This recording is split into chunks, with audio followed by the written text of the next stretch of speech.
After the death of his father, Prince T'Challa will be crowned King of Wakanda and given the title of Black Panther. But when his estranged cousin comes in, seeking his claim to the throne, shenanigans ensue. We've all heard things, and I'm going to tell you, this movie's not a masterpiece.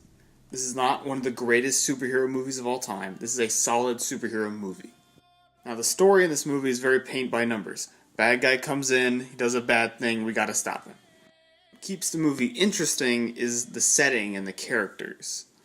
And now, I don't think Wakanda is as interesting and as amazing as the movie says that it is.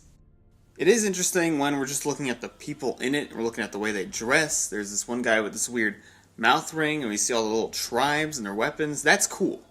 There's this shot near the beginning of the film where they go in and they're just flying into Wakanda, and we see the buildings and stuff, and there's this music playing. It's like, oh, it's so cool, right?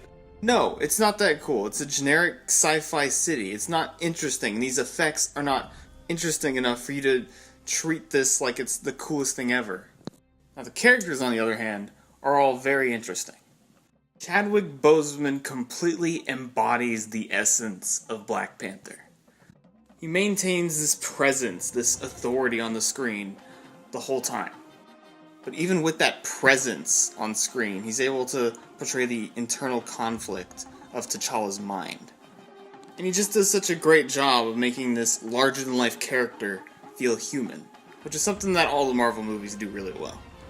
I'm a little worried that Chadwick Boseman's performance is going to be overshadowed, because Michael B. Jordan's performance is phenomenal. He plays a character that has layers, strong beliefs, and vulnerabilities, while still being a threatening villain. B. Jordan has once again proved himself to be one of the best young actors working in Hollywood today.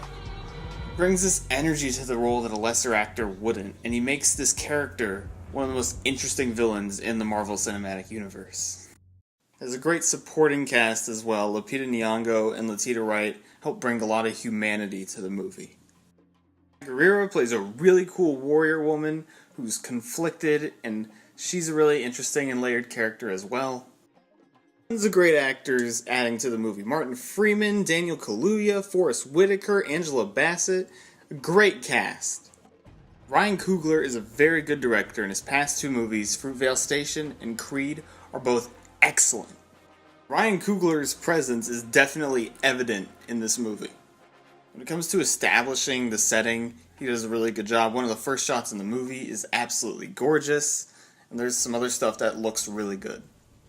The movie's got really good production design. I'd say Ryan Coogler's use of color is really strong, but the effects in this movie are problematic. Some of it looks okay, like the stuff in Busan, all the effects look pretty solid there. When they're fighting on a waterfall, you see behind them it's so blatantly blue screen, it's just ridiculous. There's this rhino and it's totally CGI and it looks terrible.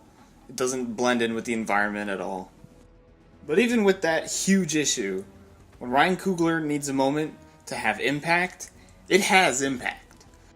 Black Panther is a movie with definite issues, but it absolutely succeeds where it needs to succeed.